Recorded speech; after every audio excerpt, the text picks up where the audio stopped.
पाकिस्तान के सेना प्रमुख जनरल असीम मुनीर ने एक बार फिर भारत के खिलाफ जहर उगलाया। उगलते रहते हैं, लेकिन असीम मुनीर ने जो बातें कही उससे वो भी एक्सपोज हुए हैं। मसलन उनके अपने देश में उनकी खूब हंसी उड़ रही है। वो भारत को नई मर्सिडीज़ कार कहते हैं और पाकिस्तान को कहते हैं कि ये बजरी ढोने वाला ट्रक है, डंपर है। हालांकि वो कहना कुछ और चाह रहे थे कि ऐसे ट्रक से आप टकराओगे तो आप ख़त्म हो जाओगे, लेकिन इसको लिया इस तरीके से गया कि पाकिस्तान की हालत को भी वो बयां कर रहे हैं। साथ ही साथ वो कहते हैं डैम बना लो, डैम बनाएंगे तो मिसाइल मार के डैम को ख़त्म कर देंगे। ये कहाँ कह रहे हैं? अमेरिका में कह रहे हैं, उन डोनाल्ड ट्रंप के सामने कह रहे हैं, या उनकी शय पर भी कह सकते हैं, जो दुनिया भर में शांति की बात कहते हैं, नोबेल चाहते हैं, युद्ध रुकवाने की बातें करते हैं। उनकी धरती पर एक व्यक्ति इस तरह की गीदड़ भपकी देता है, गैर जिम्मेदाराना बयान देता है, वो भी देश की सेना का प्रतिनिधि है, देश का प्रतिनिधि नहीं है, और उसको आप जगह दे रहे हैं। चल क्या रहा है अमेरिकी राष्ट्रपति के दिमाग में? अमेरिका की धरती से भारत को परमाणु युद्ध की धमकी। असीम मुनीर ने अमेरिकी राज्य फ्लोरिडा के टाम्पा में एक कार्यक्रम को संबोधित करते हुए ये बातें कही हैं। इस पर बातचीत करेंगे, एक पैनल मेरे साथ जुड़ेगा, समझने की कोशिश करेंगे कि दुनिया में ये इस धड़े के रिश्ते जो हैं वो किस तरफ जा रहे हैं और क्या कुछ नए समीकरण बन रहे हैं। उससे पहले ये रिपोर्ट देखिए। ऑपरेशन सिंदूर को बीते अभी 3 महीने का ही वक्त गुजरा है, लेकिन लगता है पाकिस्तान अपनी औकात भूल गया है। ऑपरेशन सिंदूर में जोरदार पिटाई के बाद भी आतंकिस्तान अपनी हरकतों से बाज नहीं आ रहा। एक बार फिर पाकिस्तान के सेना प्रमुख आसिम मुनीर ने खुलेआम अमेरिकी धरती से भारत को परमाणु युद्ध की चेतावनी दी है। अमेरिकी राज्य फ्लोरिडा के टाम्पा में एक कार्यक्रम को संबोधित करते हुए मुनीर ने कहा कि अगर पाकिस्तान को भविष्य में भारत के साथ युद्ध में अस्तित्व के खतरे का सामना करना पड़ा तो वो आधी दुनिया को अपने साथ ले डूबेगा। अब हम एक परमाणु राष्ट्र हैं। अगर हमें लगता है कि हम खत्म हो रहे हैं तो हम आधी दुनिया को अपने साथ लेकर डूबेंगे। वहीं मुनीर के इस बयान पर भारत ने कड़ी प्रतिक्रिया जाहिर की है। विदेश मंत्रालय के आधिकारिक प्रवक्ता रणधीर जायसवाल ने कहा कि परमाणु हथियारों की धमकी देना पाकिस्तान की पुरानी आदत है। अंतर्राष्ट्रीय समुदाय खुद देख सकता है कि इस तरह के बयान कितने गैर जिम्मेदाराना हैं। ये बयान उस संदेह को भी और मजबूत करते हैं जो पहले से ही मौजूद है, और जिस देश में सेना आतंकवादी संगठनों के साथ मिली हुई है वहाँ परमाणु हथियारों के नियंत्रण और जिम्मेदारी पर भरोसा नहीं किया जा सकता। विदेश मंत्रालय ने इस मामले में अमेरिका का भी जिक्र करते हुए कहा कि ये भी अफसोस की बात है कि ऐसे बयान उस देश की धरती से दिए जा रहे हैं जिससे भारत के अच्छे रिश्ते हैं। भारत पहले ही साफ कर चुका है कि वो परमाणु ब्लैकमेल के आगे नहीं झुकेगा। हम अपनी राष्ट्रीय सुरक्षा की रक्षा के लिए जरूरी सभी कदम उठाते रहेंगे। साफ है, भारत ने न सिर्फ पाकिस्तान बल्कि अमेरिका को भी नए भारत का संदेश साफ साफ बता दिया है। हालांकि पाकिस्तान की तरफ से परमाणु युद्ध की धमकी देना कोई नई बात नहीं है। अक्सर वहां के हुक्मरान ऐसी गीदड़ भपकियां देते रहे हैं, लेकिन भारत ने इसकी परवाह न करते हुए हर बार पाकिस्तान को धूल चटाई है। और अगर पाकिस्तान भविष्य में ऐसी हिमाकत की कोशिश भी करेगा तो इस बार नक्शे से उसका नामो निशान मिटना तय है। Bureau report, Bharat express.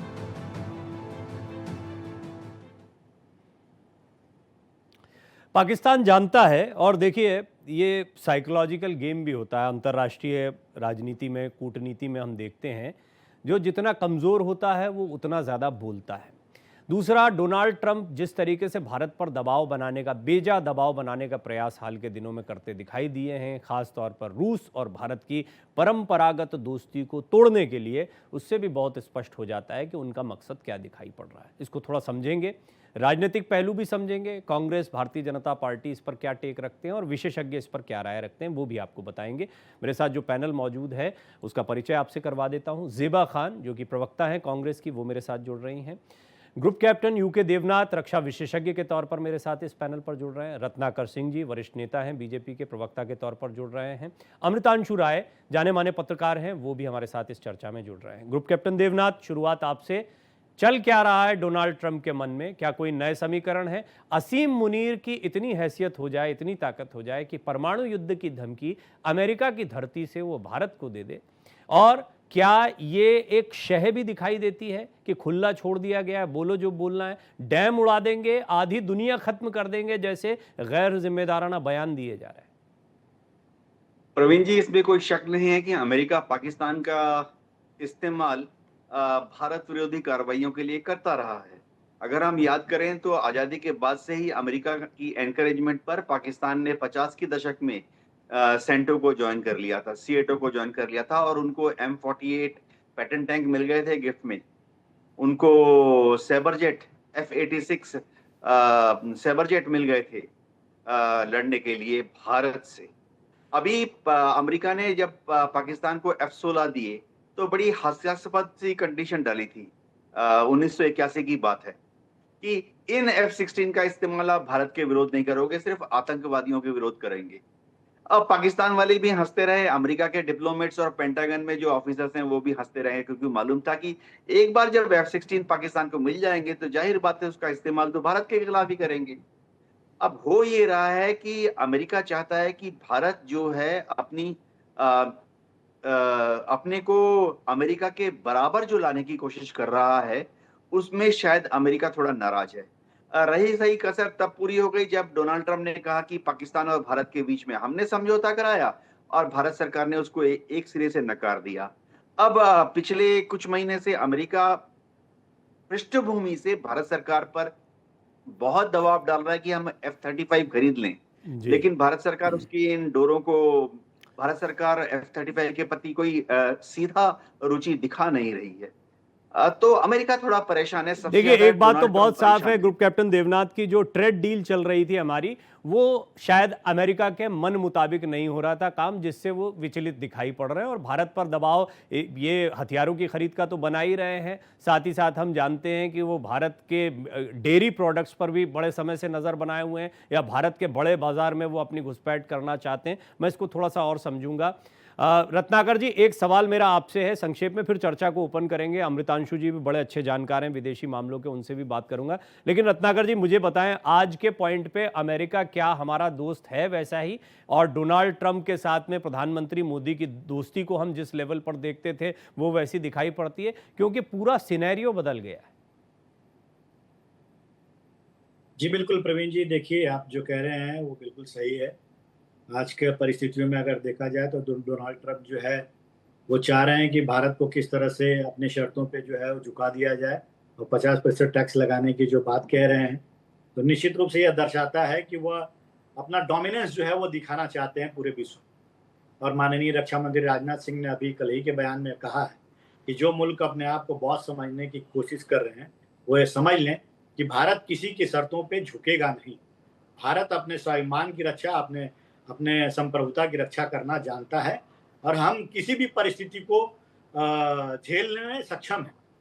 अगर मैं बात याद दिला दूं कि किस तरह से अटल जी की सरकार में भी जब हमने परमाणु परीक्षण किए थे, पोखरण परमाणु परीक्षण किए थे, उस समय भी तमाम तरह के इकोनॉमिक एक्शन लगाए गए थे, लेकिन किस तरह से भारत बिना विचलित हुए वह खड़ा रहा और दुनिया को बता दिया कि हम किसी के आगे झुकने वाले नहीं हैं। और ये इतिहास है, जब भी लोगों ने हमारे ऊपर दबाव बनाने की कोशिश किए हैं तो हम जो है उभर के आए हैं और निखर के आए हैं। आज ये 50% जो लगाने की ट्रेड डील की बात कर रहे हैं, विपक्ष भी अब ये समझ चुका होगा कि ये जो आरोप लगा रहे थे कि ऑपरेशन सिंदूर में हमने ट्रंप का दबाव जो है वो महसूस करके और युद्ध विराम हाँ की घोषणा रत्नाकर की, जी, तो ये बात तो समझ गए है, होंगे। लेकिन देखिए एक पहलू और है, उसको नज़रअंदाज नहीं कर सकते। आज जब उनके बयान या उनकी कुछ हरकतें सामने आई तो हमारा स्टैंड ये है, लेकिन थोड़ा सा पीछे जाएंगे तो यही अमेरिका हमारी इकोनॉमिक ग्रोथ और हमारे विकसित बनने के लिए बहुत महत्वपूर्ण है। तमाम विशेषज्ञों का, तमाम राजनीतिक विश्लेषकों का मानना रहा है, आपकी पार्टी की तरफ से भी ये मानना रहा है। इसको मैं थोड़ा समझूंगा। अमृतांशु जी, मैं जवाब दे देता हूँ, 10 सेकंड लगेगा। जी, 10 सेकंड एक ही उदाहरण से देना चाहता हूँ। देखिए अमेरिका की स्थिति ऐसी हो गई है कि भारत को वो समझ रहा है कि ये विश्व की जो है मजबूत अर्थव्यवस्था बनने की राह पे अग्रसर है, और हम चौथी अर्थव्यवस्था बन चुके हैं, तीसरी भी बहुत जल्दी बनने वाले हैं। एक कहावत कही जाती है जो मैं इसके माध्यम से कहना चाहूंगा कि हमारा दोस्त जब पास होता है, हमसे अच्छे नंबर लाता है, तो हमको कोई गिला शिकवा नहीं होता है, लेकिन जब हमारा दोस्त टॉप कर जाता है तो मन में कहीं ना कहीं एक कसक रहती है कि हम भी क्यों नहीं उसके समकक्ष चले जाते हैं। तो कहीं ना कहीं ट्रंप के अंदर ये भावना आ गई है कि अगर कोई मजबूती के साथ चैलेंज देने वाला देश अगर खड़ा है तो वह भारत खड़ा है। वह भविष्य में जो है उसको बहुत बड़ा खैर चैलेंज डोनाल्ड ट्रंप का चिढ़ना कोई बहुत बड़ी बात नहीं है, क्योंकि वो जरा जरा बात में चिढ़ते हैं और वो अपनों से चिढ़े हुए हैं, उनके अपने उनसे चिढ़े हुए हैं, तो कोई बहुत विशेष महत्व का मसला नहीं है। लेकिन अमृतांशु जी, अंतर्राष्ट्रीय राजनीति के लिहाज से, भारत अमेरिकी संबंधों के लिहाज से, नए समीकरणों के लिहाज से, क्या थोड़े दिन पहले, कुछ पखवाड़े पहले, जो देश हमारा सबसे अभिन्न मित्र दिखाई पड़ रहा था वही हमें दुश्मन देश के तौर पर दिखाई दे रहा है क्या? आप थोड़ा पूरा जो माहौल है उसको समझिए। अमेरिका लैंड ऑफ अपॉर्चुनिटीज है, भारतीयों के लिए एक एस्पिरेशनल कंट्री है और रहेगा, क्योंकि वहां का जीवन बेहतर है, वहां पर कमाई बेहतर है, सब कुछ बेहतर है और भारत के लोग उससे करीबी, आज से नहीं पिछले 30-40 साल से करीबियां बढ़ती जा रही हैं इमिग्रेशन के माध्यम से। पहला। दूसरा, अमेरिका का साथ लेना भारत के लिए जरूरी है, क्योंकि वो एक अमीर देश है और उसके पास टेक्नोलॉजी संपन्न देश है वो। तीसरा, हमारे पास चाइना का चुनौती है। चाइना अगर आज की तारीख में बॉर्डर अपना सेटल कर ले इंडिया के साथ वंस एंड फॉर ऑल, फिर देखिए आप पूरा डायनेमिक्स ही एशिया का बदल जाएगा। लेकिन चाइना वो करता हुआ नजर नहीं आ रहा है और ना करने जा रहा है। अब इस पूरे कॉम्प्लेक्सिटी में एक नया लंगूर के हाथ में अंगूर लेकर पहुंच गया आसिफ मुनीर। अब उनका क्या है स्थिति कि वो बौखलाए हुए हैं, उनको अमेरिका से टेक्नोलॉजी चाहिए, उन्होंने चाइना की टेक्नोलॉजी को ट्राई आउट कर लिया है। उनको अगर भारत को पछाड़ना है तो वो अमेरिकन टेक्नोलॉजी से ही कर पाएंगे, तो वो उधर तो वो दरबार करेंगे ही करेंगे। हमारी दिक्कत ये है कि अमेरिकन सॉइल पर अगर वो भारतीय इकोनॉमी को टारगेट करने की बात करते हैं जी, डैम्स को मिसाइल से उड़ाने की बात करते हैं और इस तरह की बातें करते हैं, तो क्या संकेत क्या है अमेरिका से? और देवनाथ जी ने जो पृष्ठभूमि दी वो इसके साथ जोड़ लीजिए तो आपको दोहरापन अमेरिका का प्रत्यक्ष हो जाएगा। जी हाँ, लेकिन इसमें हम भी इस बात को बहुत अच्छे से जानते हैं कि पाकिस्तान वो बायर नहीं है, वो बाजार नहीं है जो भारत है अमेरिका के लिए भी। अमेरिका की एक दबाव की नीति है। पाकिस्तान उसका कभी भी, बहुत आने वाले कई साल, क्या मैं कहता हूँ 100 साल भी बीत जाएंगे तो भी पाकिस्तान की वो स्थिति, क्योंकि वर्तमान हालात उसके बताते हैं कि वो उस ग्रोथ रेट पर है ही नहीं। वो जिस तरीके से आगे बढ़ रहा है वो लगातार नीचे गिरता जा रहा है।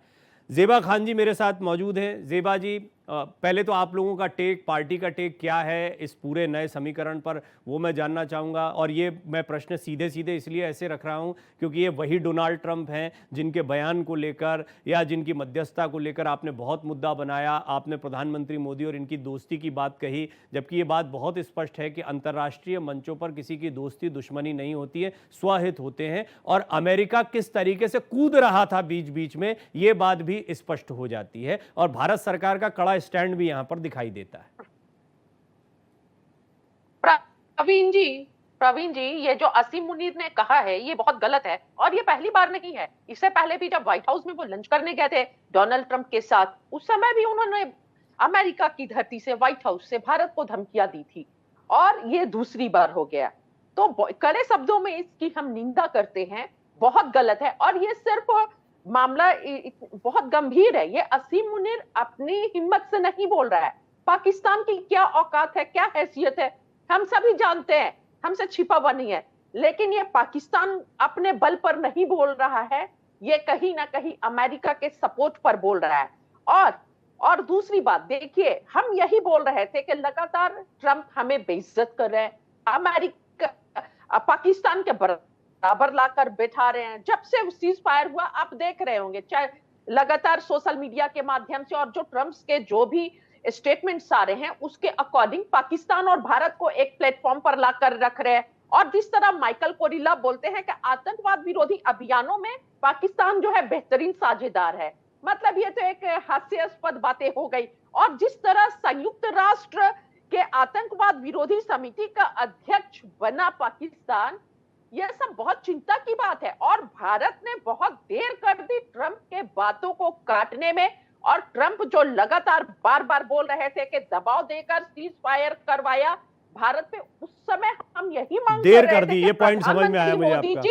मोदी जी चुप क्यों हैं और इस पर कुछ बोल क्यों नहीं रहे हैं। और ठीक। देखिए हमारी चुप्पी ने आज इतनी हिम्मत दे दी कि असीम मुनीर अमेरिका से बैठकर भारत को हमले की धमकी दे रहा है। तो कहीं ना कहीं हमारी अपनी कमजोरी क्या है, होना चाहिए सरकार था? की चुप्पी क्या है होना और चाहिए था? लगातार कहां पर सरेंडर जो किए और दबते गए, उसका परिणाम ज़ेबा स्वरूप जी, आज उनका हिम्मत इतना बढ़ ज़ेबा गया। जी, और दूसरी बात, ज़ेबा जी, मैं कह रहा हूं कहां चुप्पी तोड़नी चाहिए थी, क्या करना चाहिए था जो नहीं हुआ? देखिए ट्रंप जब बार बार बोल रहे हैं कि भारत और पाकिस्तान दोनों हमारे मित्र हैं, तो समझना तो चाहिए ये कहीं ना कहीं हमारा डिप्लोमेटिक फेल्योर है।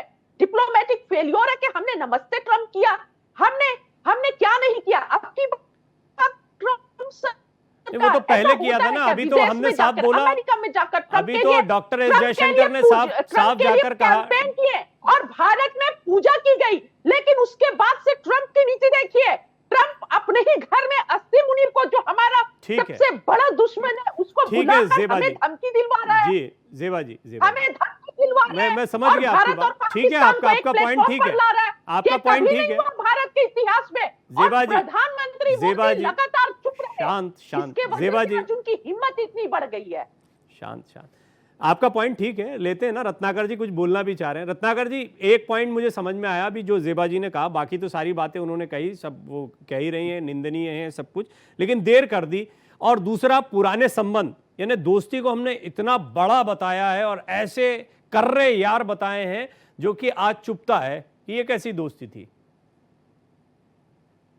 देखिए प्रवीण जी, अभी जो ज़ेबा खान जी कह रही थी कि बहुत देर कर दी, चुप्पी साधे हुए थे, किसी ने चुप्पी नहीं साधा हुआ था। विदेश मंत्रालय ने बार बार ये चीज़ें आकर के प्रेस कॉन्फ्रेंस में स्पष्ट किया। हमारे जो डिफेंस के लोग थे उन्होंने बार बार, डीजीएमओ ने आकर के बार बार ये सारी चीज़ें स्पष्ट की कि पाकिस्तान ने घुटने टेके और उनके डीजीएमओ का फोन आया, तभी हमने ये युद्ध विराम किया।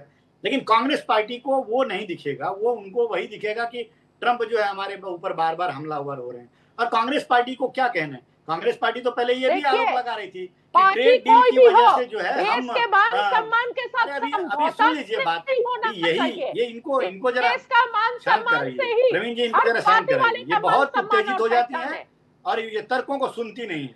जी, बात सुन लीजिए ज़ेबा जी, फिर पूरी बात को रख दीजिएगा अपनी। नहीं, कांग्रेस पार्टी बार बार ये आरोप लगा रही थी अभी तक कि हम जो है ट्रंप के सामने झुक गए और नरेंद्र सरेंडर के आरोप लगा रहे थे राहुल गांधी जाके सभाओं में, और कह रहे थे कि ट्रेड डील नहीं होगा इसकी वजह से।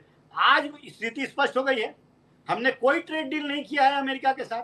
हमने 50% टैक्स का जो ये इनकी धमकी है उसके आगे भी नहीं झुके।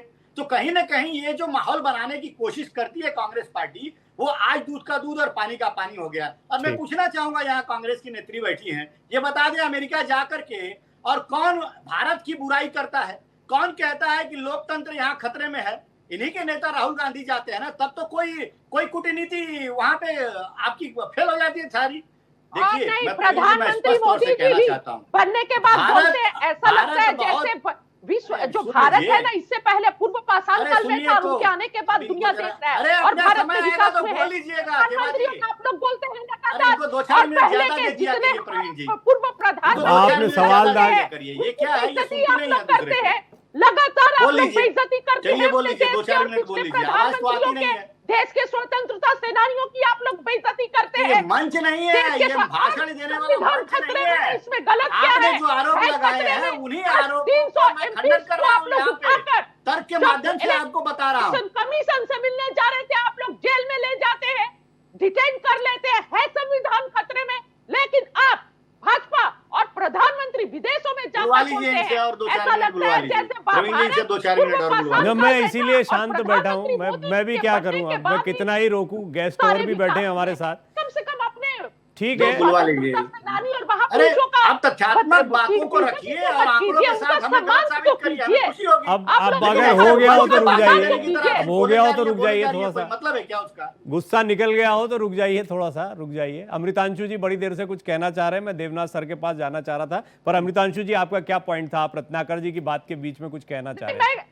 देखिए मैं गलत बात नहीं बोल ऐसा रही नहीं हूँ। है। हम- नहीं नहीं ऐसा ठीक नहीं है है। जेबा जी, भारत आप सरकार आप यहाँ पर हैं अपनी बात रखने के लिए, आपका पूरा अधिकार है, आप बात रखिए, बस सुनते जाएं हम बाकी लोगों को भी। अमृतांशु जी।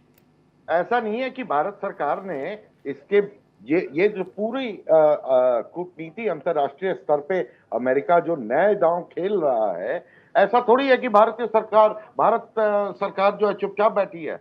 आप देखिए आज का नया डेवलपमेंट, जेलेंस्की को लेकर के भारत सरकार का नया Yes, पक्ष क्या है important, ना? हम्म। वो एक नया पक्ष है। भारत का कभी ऐसा नहीं था। और दूसरा, यूरोपियन यूनियन के साथ हमारा जो है ट्रेड अग्रीमेंट, वो आने दीजिए, है ना, 2-3 महीने के अंदर वो आ जाएगा। इसके बाद तीसरा, कि जितना कुछ हमने खरीदने का सोचा हुआ था और जितना इन्वेस्ट करने को हम तैयार हो गए थे यूएस में सरकार के तौर पे, वो अब गारंटीड नहीं है भाई। ट्रंप के साथ तो कहानी यही है ना, ट्रांजैक्शनल, कि आप ये दीजिए मुझे, मैं आपको वो दूंगा। तो भारत जो है सो पहले देने को तैयार ऑलमोस्ट हो गया था, लेकिन अब तो कुछ नहीं देने को तैयार भाई। जी। उसके लिए भी सेटबैक है। कुल मिलाकर भारत ने जो कदम उठाए हैं जेबा जी, वो अभी अमृतांशु जी ने रखे हैं। ये इस पर मैं थोड़ा डिटेल में बात करूंगा, लेकिन ब्रेक पर जाऊं उससे पहले देवनाथ सर, ये नए समीकरण क्या हैं और क्या अभी भारत की इकोनॉमिक ग्रोथ इससे अब डोनाल्ड ट्रंप घबराए हुए हैं और ये नए समीकरण बना रहे हैं? भारत का बिजनेस चलता जा रहा है, उसको अंतर्राष्ट्रीय खींचतान से किसकी किससे दुश्मनी इससे फर्क नहीं पड़ता, ये बात उनको दिक्कत दे रही है, या वो चाह रहे हैं कि दोस्ती मंच पर मत दिखाओ, पूर्ण समर्पण कर दो, ऐसा कुछ दबाव बनाना चाह रहे हैं? अमेरिका ये चाहता है कि भारत अमेरिका मित्र है, लेकिन छोटा वाला, छुट भैया दोस्त रहे। देखिए, अमेरिका हमेशा से ऐसा करता रहा है। अभी फिलहाल की बात करें तो ठीक है, डोनाल्ड ट्रंप नाराज हैं, लेकिन मैं दर्शकों को और पैनलिस्ट को याद दिला दूं, स्ट्रेटेजिकली भी देखें। जैसे जब हम रूस से S-400 खरीद रहे थे, हमें भूलना नहीं चाहिए, खासतौर से हमारे राजनीतिकों कूटनीतिकों की, अमेरिका ने तब हम पर काटसा लगाने की धमकी दी थी। वो तो भारत सरकार ने जब उनको समझाया तो उन्होंने हम पर काटसा नहीं लगाया। हमें ये भी नहीं भूलना चाहिए कि 2018 में यही अमेरिका ने हमको ईरान से कच्चा तेल लाने से रोक दिया। ईरान का कच्चा तेल टेक्निकल पॉइंट ऑफ व्यू से उसकी जो पैराफिन कंटेंट होती है, भारतीय रिफाइनरीज को सूट करती थी।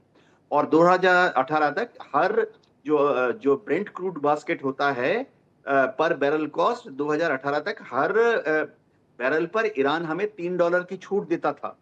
अमेरिका ने उसको बंद करवा दिया, हमारे ऊपर प्रेशर डालकर, सैंक्शन डालकर। 2018 के बाद हम ईरान से क्रूड नहीं खरीद रहे। अगर आप पर बैरल $3 का हिसाब लगाओ तो आज तक भारत की जनता को, भारत के टैक्स पेयर्स को करीबन $6.5 बिलियन का नुकसान हो गया है, क्योंकि अमेरिका के दबाव में आके 2018 से लेके अब तक हम ईरान से सस्ता कच्चा तेल नहीं लाए हैं। बाकी डोनाल्ड ट्रंप हैं, ठीक है, उनका व्यक्तित्व है, हमको सिर्फ 2 ही सेंटेंस बोलना पड़ेगा। ये सर एक इंटरेस्टिंग पॉइंट है, आपने थोड़ा सा चर्चा में ये फैक्ट डालकर ईरान वाला और रशिया को लेकर भी ऐसा ही कुछ दबाव था। मैं, क्योंकि पॉलिटिकली ये अभी बहस बढ़ेगी आगे, लेकिन अमृतांशु जी, ये एक बड़ा इंपॉर्टेंट पॉइंट है, यानी हम पर दबाव ने क्या काम किया, अगर हम देवनाथ जी जो बता रहे हैं फैक्ट्स उन पर नजर डालें तो। देखिए प्रवीण, ये पहले भी मैं इस पॉइंट को एड्रेस कर चुका हूं। ये जो सरकार है, ये विकसित भारत का सपना लेकर चली है, आत्मनिर्भर का सपना लेकर चली है। अब ऐसे में उसे ऐसे रिश्ते बनाने हैं ताकि भारत जो है विकासशील नहीं, विकसित हो सके, और उसका एक समय सीमा भी तय किया गया है। अब ऐसे में किसी को भी भारत छांट के नहीं चल सकता, तो वो सबसे बात कर रहा है, और कोशिश तो हर एक जगह रहती है कि सबको साथ लेकर के चल पाए। भाई आपको नुकसान हो रहा है तो मैं एक कदम पीछे हट जाऊंगा, लेकिन दिक्कत ये आ रही है कि सिर्फ भारत पीछे कदम करते रहे और दूसरा देश जो अमेरिका है वो और भी हावी होता जाए, ये स्थिति भारत को मंजूर नहीं है। तो हम लोगों ने कॉम्प्रोमाइज बहुत कुछ किया है। देखिए, एक बात तो बहुत स्पष्ट हो गई इसी चर्चा में अमृतांशु जी, बातचीत की शुरुआत जो है वो आमतौर पर ऐसा लग रहा है कि असीम मुनीर, पाकिस्तान ने क्या किया। पाकिस्तान को कोई नहीं पूछ रहा, कोई मूल्य नहीं है।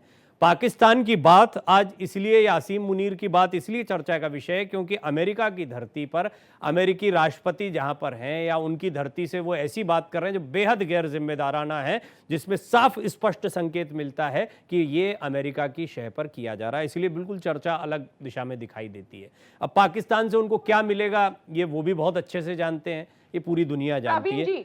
जेबा जी, हाँ आप बोलिए, आप ही के पास आ रहा हूं, लेकिन मेरा सवाल भी सुन लीजिए। मैं ये देखता हूं आमतौर पर कि जब भी पैनल पर कोई विश्लेषक होते हैं, तमाम लोगों से बात करता हूं, चाहे वो राजनीतिक विश्लेषक हों, रक्षा विशेषज्ञ हों, तो कांग्रेस जो है उसका पक्ष बिल्कुल अलग हो जाता है। एक थोड़ी मजबूरी सी हो जाती है, राष्ट्रीय हित का मसला भी है और बीजेपी का विरोध भी करना है। ये बड़ा कंफ्यूज कर देता है कई बार आप लोगों को।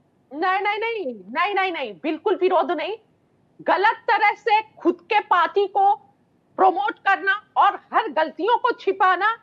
पाकिस्तान के डीजीएमओ ने कॉल किया और हमने सीज फायर कर लिया। क्या फायदा हुआ इस सीज फायर का? ऑपरेशन सिंदूर अभी जारी है।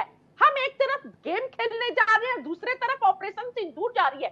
क्या फायदा हुआ इस सीज फायर का? मैं ये पूछ रही हूँ कि अगर फिर से लड़ाई होगी, फिर से अटैक होगा, तो फायदा क्या हुआ? क्यों सीज फायर हुआ? उसी समय पाकिस्तान को सबक क्यों नहीं अच्छे से सिखाया गया, ताकि पाकिस्तान कम से कम इस तरह कूदता तो नहीं जाकर और भारत को फिर से धमकियां तो नहीं देता।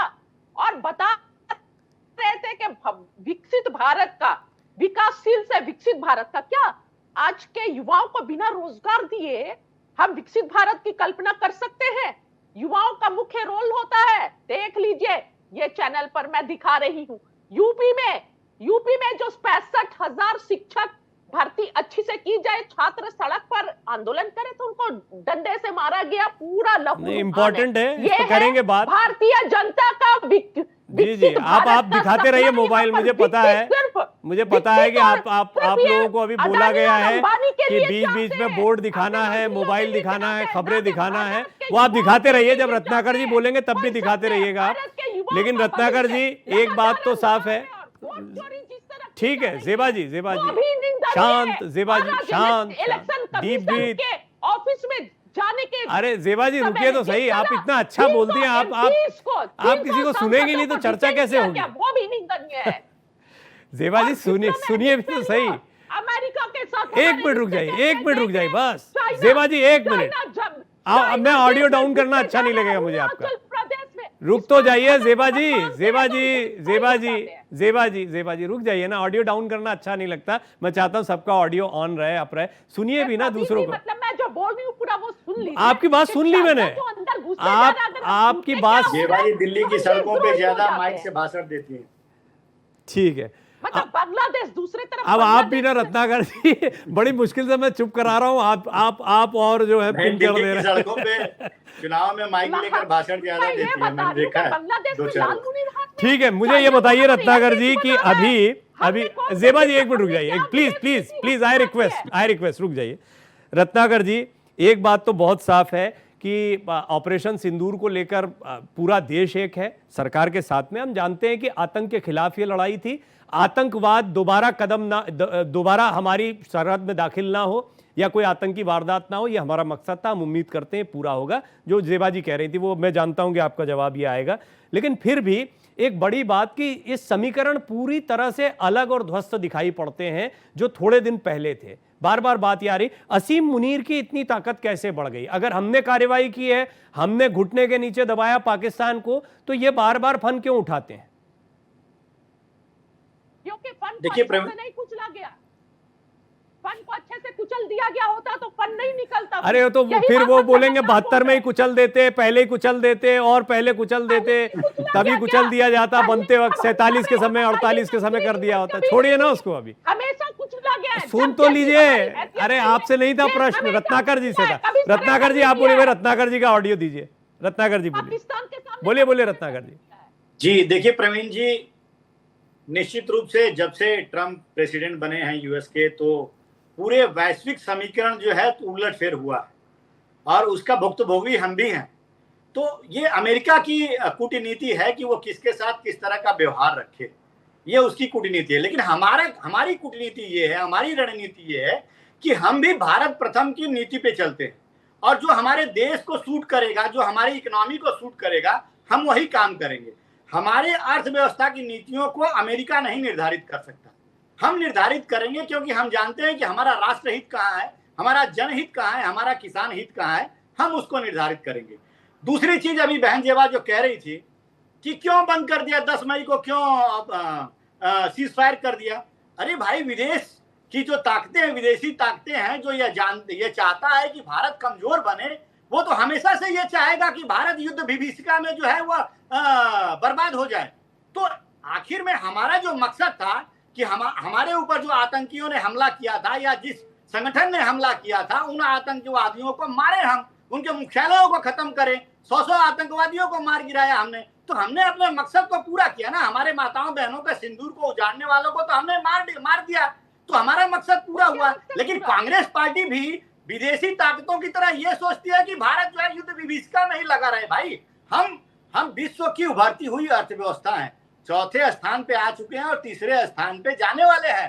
तो आपकी सोच भी पॉजिटिव होनी चाहिए। और ये राहुल गांधी की सोच, भाई आप कह रही थी कि राष्ट्रहित का ध्यान, आपने कहा ना इनको राष्ट्रहित का ध्यान कांग्रेस पार्टी भूल जाती है। बिल्कुल भूल जाती है। अगर राष्ट्रहित का ध्यान अगर राहुल गांधी को रहता, अगर प्रवीण जी, तो राहुल गांधी कभी भी ऑपरेशन सिंदूर के बाद इस तरह का प्रश्न नहीं उठाते कि हमारे जेट जो है वो मार गिराए गए, 5-5 जेट मार गिराए गए। राहुल गांधी का कहना ये था कि हमारे लीडर ऑफ अपोजिशन नहीं करते, कहीं ना कहीं दर्शाता है कि आपने भारतीय जनता पार्टी की बुराई करते करते आप जो है सेना की बुराई कर दिए, आप देश की बुराई करते हैं। यही आपका चाल चेहरा और चरित्र है। नुकसान हुआ, पॉलिटिकल जो सूझबूझ है, जो पॉलिटिकल जो समझ है, जो पॉलिटिकल दबाव था, आर्मी के हाथ को बांध दिया गया था, इस वजह से हमारे जहाज राहुल गांधी जी जारी रखा रहे थे। और जब भी पाकिस्तान इस तरह का गुजर हमारे जहाज गिरने का हमारे ऊपर आतंकी हमला करने की कोशिश करेगा, हम उसको मुंहतोड़ जवाब देंगे।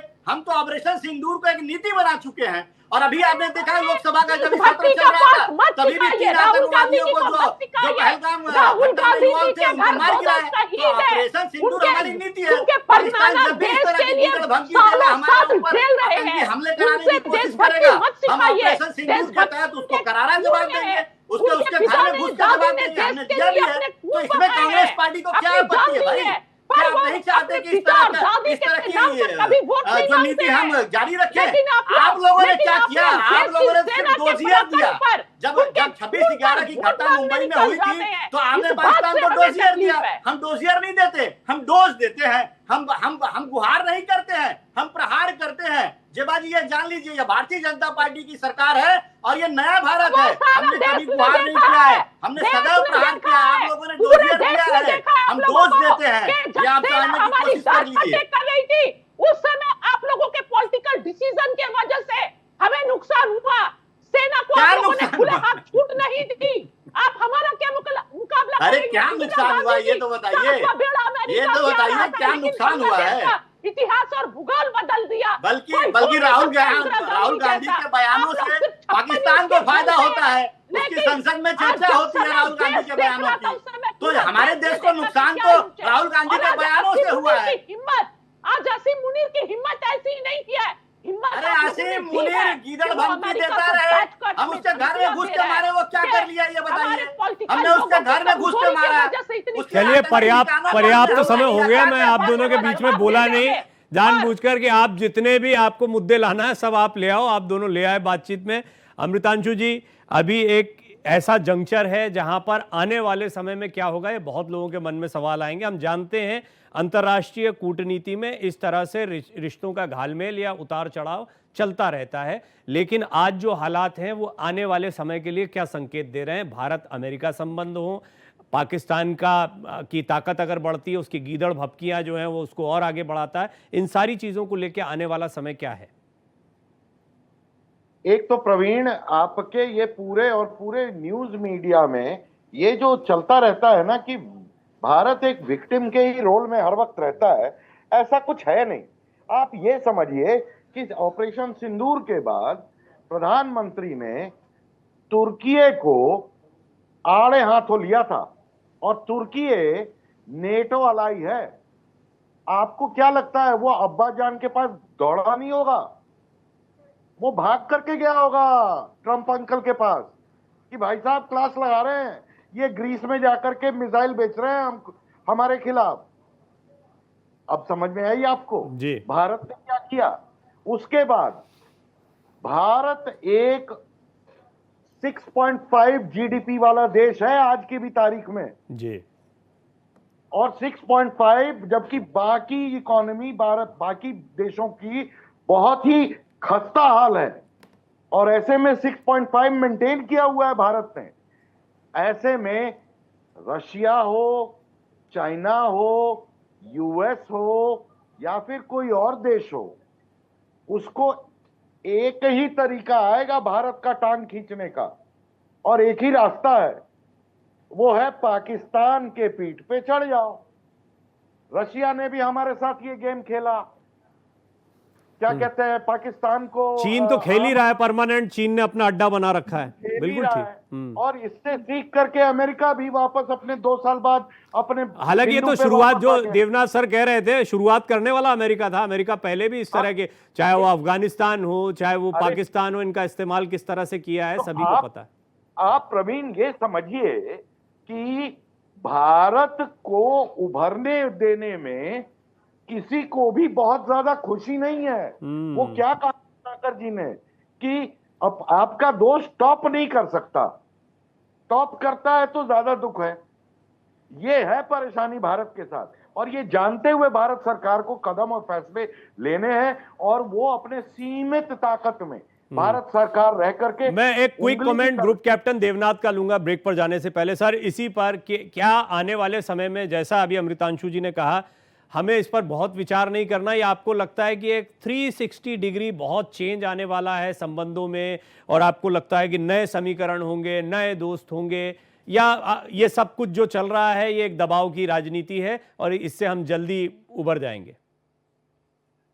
देखिए, जहां तक अमेरिका की बात है, 2 चीजें बोल दें उनको तो डोनाल्ड ट्रंप आज ही प्रसन्न हो जाएंगे।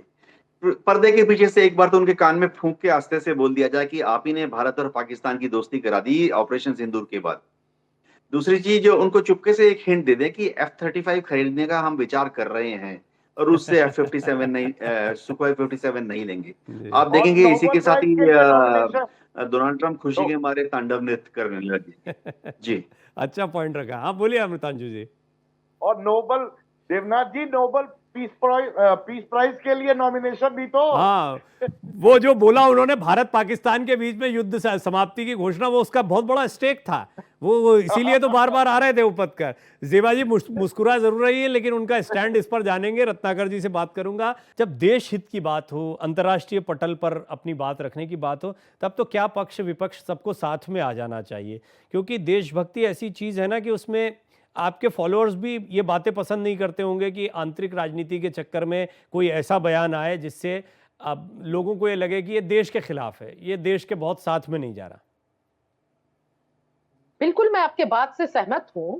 और कांग्रेस पार्टी और पूरा विपक्ष, जब ऑपरेशन सिंदूर चल रहा था, भारत सरकार के साथ खड़े थे हम, और ईमानदारी से खड़े थे। लेकिन उसके बाद से जिस तरह सीज फायर किया जाता है, और सीज फायर की खबर भी हमें कहां से मिलती है? अमेरिका से, डोनाल्ड ट्रंप से। ये वाकई निंदनीय है, ये आप भी समझते होंगे। नहीं, अभी भी आप मानते हो इस बात को? अभी भी इस बात को मानते हो कि डोनाल्ड, दीजिए तो आपको भी अच्छा नहीं लगा होगा, और किसी भी भारतीय को ये अच्छा नहीं लगा होगा। जब हम पाकिस्तान के दांत खट्टे कर रहे थे तो हमने सीज फायर कर दिया, और ट्रंप जी बार बार बोल रहे हैं, हर मंच से बेइज्जत कर रहे हैं कि मैंने जो शब्दों में वो बोल रहे थे वो शब्द अच्छे नहीं लगते हैं। पार्टी की बात अलग है, कांग्रेस है, बीजेपी है, लेकिन जो हमारे देश का प्रधानमंत्री है, वो देश के एक एक व्यक्ति का नेतृत्व करता है, और हमारा मान सम्मान बाहर के देशों में उनसे जुड़ा हुआ है। और ऐसे में जब हमारे देश के प्रधानमंत्री और देश के बारे में कब हम दबाव में आकर किसी के सामने झुके हैं, आप ही बताइए ना। 1971 उस समय हमारे पास इतनी सुविधाएं नहीं थी, देश की स्थिति ऐसी नहीं थी, इकोनॉमिक बहुत ज्यादा दिन नहीं हुए थे आजाद होके। उस समय भी अमेरिका के दबाव में हम नहीं आए। पाकिस्तान का इतिहास और भूगोल दोनों बदल दिया।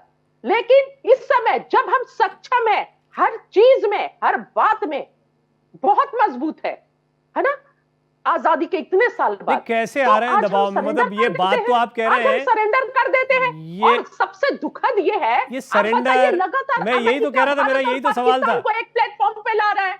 ज़ेबा और जी, हम ज़ेबा जी, हम अपनी गलतियों को देखने के ज़ेबा जी, बजाय सिर्फ राहुल गांधी पर ज़ेबा जी, टीका टिप्पणी।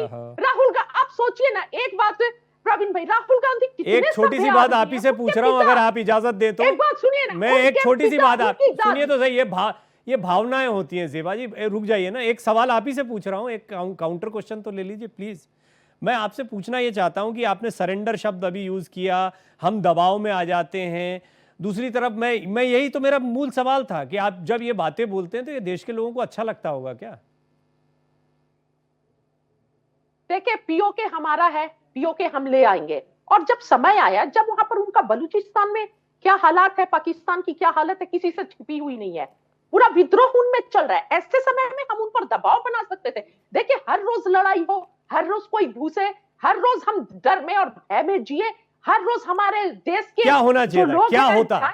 क्या नहीं, होता? तो एक बार हिसाब क्या बराबर हो होता? जाए ना, एक बार अच्छे से समझा क्या दीजिए, मतलब सही अच्छे से हिसाब सलीके बताइए ना, से। क्या होता? अगर हम एक बार सही से सलीके से समझा देते, सही कितने से दिन हुए? अब असीम सही मुनीर सलीका वहां पे जाकर कुछ भी हिसाब बोलता बताइए तो है, सही, क्या होता कुछ भी बोलता है। और सही- यहाँ पर हम बैठे बैठे सिर्फ राहुल गांधी पर टीका अरे टिप्पणी करते मैं हैं। ज़ेबा वो जी ये राहुल पूछना चाह गांधी रहा हूं, जिनके सही पिता का सलीका खून इस और देश की हिसाब मिट्टी क्या में है? शहीद हुआ है, जिनकी दादी का ओह, खून इस देश के लिए बड़ा शहीद मुश्किल है हुए आपसे बात अगर करना। भाजपा के जगह होते हैं ना, भाजपा जो करती है अपने सेना के पराक्रम के लिए वोट मांगने निकल जाते हैं। राहुल गांधी कभी ठीक है, ऐसा नहीं छोड़िए। बोलते। वो वाकई देश के लिए रत्नाकर करते जी, हैं और देश से सही sympathy रखते सलीका, हैं। सही तरीका, वो तो खैर मैं ज़ेबा जी मैं पूछना ये चाह रहा था, आप मेरा सवाल भी तो पूछिए, आप ही से पूछ रहा था, सही तरीका और हिसाब नहीं, से नहीं, बता पूछिए ना, देते, बोलिए ना, प्रवीण। हिसाब से बता देते, सही तरीका वो क्या होना चाहिए था? क्या हम कब्जा कर लेते, वहां कुछ अपना प्रधानमंत्री बैठा देते, क्या करते हम जो आपको लग रहा है कि ऐसा कर देना चाहिए था देखिए, हमको? किसी थर्ड पार्टी का तो इंटरफेरेंस नहीं होना चाहिए। हुआ नहीं। कि कोई थर्ड पार्टी ऐसे बोले कि हमने दबाव देकर, व्यापार का लोभ देकर सीज फायर करवा दिया। और जब हमारे सेना जब सबक सिखा रही थी तो अच्छे से सबक आप सिखाती अब ना। भी हम डरने कब आप लगे? ट्रम्प की बात हम को मान डरने रहे हैं कब अब भी, लगे? ठीक है, चलिए, कब से डरने लगे? ठीक है जी। अमृतांशु जी, आप कुछ कहना चाह रहे हैं? खड़े थे प्रधानमंत्री जी के साथ।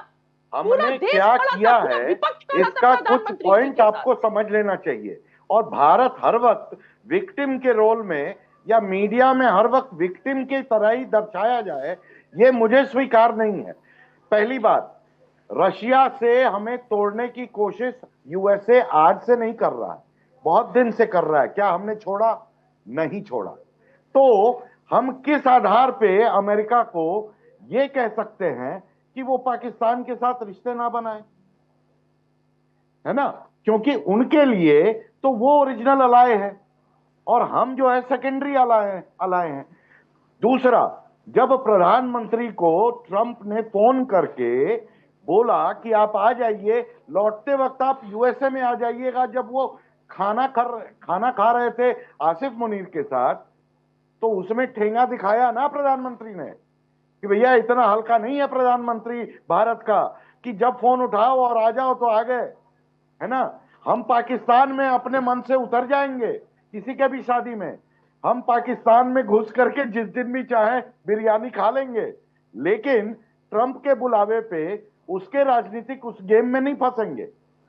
मैं कह रहा हूं भारत अमृतांशु भाई सही बोले, पाकिस्तान कभी भी बिरयानी खाने है, चले जाएंगे। जैसे प्रधानमंत्री भारत- मोदी जी गए थे पाकिस्तान बिरयानी खाने, भारत- और नवाज हाँ, शरीफ की माता जी के लिए गिफ्ट भेजे थे। एलके आडवाणी जिन्ना के कब्र पर जाकर फूल चढ़ाए थे। सही मैं बोल रहे कह रहा हूं, ये बात से अरे मैं भाई सहमत हूं। वहां सहमत पर प्रधानमंत्री ने उतर सही बात करके है। ये भी बयान दिया था कि ये तो मेरा ही देश है। उस बयान को भूल गए क्या आप? तो अभी तो पीछे क्यों हट गए? वो देश पर अपने झंडे तो गाड़ देते लाहौर तक। जो चैनल दिखा रहा था कि हम लाहौर में घुस गए, तो हम भी तो यही चाह रहे थे, लाहौर पर ही झंडे गाड़ के आते थे ना।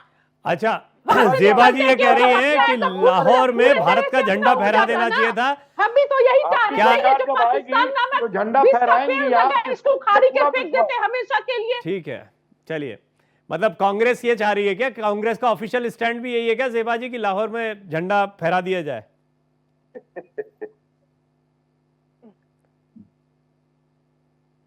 बोलिए बोलिए बोलिए। अरे आप हमेशा सोच के के लिए बोल रही लड़ाई है। खत्म हो जाएगा ना। आप इतना सोच रही हैं, आप तो तड़ातड़ बोलती हैं नहीं, एकदम। हमेशा के लिए पुस्तिका लड़ाई की खत्म हो राजनीति में जाएगा ना। इतनी अंधी हो चुकी है हमेशा कि के इस लिए प्रश्न लड़ाई का खत्म हो जवाब भी जाएगा। नहीं मैं मिल अपना पा रही है। पर्सनल स्टेट बता सकती हूँ कि मैं बहुत दुखी हूँ। ये जो देश में बंटवारा क्या हुआ, इस क्या बंटवारे से अब कांग्रेस तक का मैं दुखी हूँ ऑफिशियल स्टैंड है कि लाहौर में तिरंगा फहरा दिया और जाए? इसका विरोध करती हूँ और आज भी कर क्या कांग्रेस का एकदम फहरा ऑफिशियल, दिया जाए। देश हित में है तो एकदम तिरंगा फहराया जाए। मतलब देश हित कौन तय करेगा? तो प्रधानमंत्री कर ही रहे हैं, और देश के हित में ही काम कर रहे हैं। डॉक्टर एस जयशंकर देश के हित में काम कर रहे हैं। आप लोगों का स्टैंड क्या है? आप क्या चाह रहे हैं? लाहौर में तिरंगा फहरा दिया गया होता तो वही हिसाब जो आप कह रही थी वो वाला जवाब मिल जाता। हम ये चाह रहे हैं कि ये जो सांप बार बार सर उठा रहा है ना, ये सर को अच्छे से कुचल दिया गया होता। अगर सर को अच्छे से कुचल दिया गया होता तो बार बार नहीं उठाता। आप इसकी धारा प्रवाह हिम्मत बोलती नहीं है, है। लेकिन आप सोच के बोलती हैं। ये बात तो समझ गया मैं। मतलब आपको पता है कि इस पर मुझे बोलना है कि नहीं बोलना। बहुत विचार कर रही हैं आप। कुल मिलाकर ये बात तो साफ है कि पाकिस्तान की गीदड़ भभकी है। अमेरिका के अपने वेस्टेड इंटरेस्ट हैं। डोनाल्ड ट्रंप दबाव बना रहे हैं। ट्रेड की बात को वो इस तरीके से कर रहे हैं। अंतर्राष्ट्रीय स्तर पर भारत किसी भी तरह के दबाव के आगे नहीं झुकेगा। कुछ बातें बहुत स्पष्ट हैं। ग्रुप कैप्टन देवनाथ, ब्रेक से पहले की सारी बात और इसको अगर मैं अभी तक का लब्बो लुबाब निकालूं बातों का, तो एक बात बहुत साफ है कि कोई ना कोई स्टैंड भारत को लेना पड़ेगा। और इस स्टैंड में आप क्या मानते हैं कि क्या अमेरिका के साथ चलना, क्योंकि हम ये भी जानते हैं कि अगर आपको आर्थिक रूप से समृद्ध होना है तो अमेरिका जैसी इकोनॉमी को साथ में लेकर चलना पड़ेगा, या उसकी नाराज़गी क्या किसी तरह का कोई झटका देगी? इसको कैसे मैनेज किया जा सकता है या बैलेंस किया जा सकता है? जी हाँ प्रवीण जी, अमेरिका के साथ हम 120 बिलियन डॉलर का व्यापार करते हैं। आने वाले समय में शायद ये 130-135 बिलियन डॉलर का हो जाएगा, सबसे ज्यादा। अमेरिका में कोई 52 लाख भारतीय प्रवासी रहते हैं, बहुत अच्छा काम करते हैं, मैक्सिमम टैक्स पे करते हैं। और वो जो भारत में पैसा भेजते हैं उसी की वजह से भारत में जो हमारी जीडीपी आरबीआई की रिपोर्ट के अनुसार बहुत हेल्दी पोजीशन में है। हमारा जो विदेशी मुद्रा का भंडार है बहुत ही मजबूत है। अमेरिका को हम बराबरी का दोस्त बनाने के लिए जो कार्रवाई करेंगे वो अमेरिका को समझना पड़ेगा। अमेरिका फिलहाल क्या कहता है, डोनाल्ड ट्रंप क्या कहते हैं, 25% टैरिफ इसलिए लगाया है कि रूस से हम कच्चा तेल आयात बंद करें। तो शायद ये समझाने की बात है अमेरिका को, चाहे बातों में समझाएं या ज्यादातर ऐसी बातें पर्दे के पीछे होगी, ऑफ कैमरा होगी। हमारे जो एम्बेसडर हैं वो वहाँ जाके कह सकते हैं, प्रेजेंटेशन भी दे सकते हैं कि रूस का तेल हम क्यों आयात कर रहे हैं, स्ट्रेटेजिक रिक्वायरमेंट क्या है। एक समय में रूस का जो कच्चा तेल था, $8 पर बैरल हमें सस्ता मिल रहा था। अमेरिका का जो खुद का जो WTI इंडेक्स है, उनका जो नॉर्थ अमेरिकन क्रूड ऑयल का बास्केट है, उसके तुलना में हमें $8 पर बैरल सस्ता मिल रहा था रूस से, आज से 3 साल पहले, 2 साल पहले।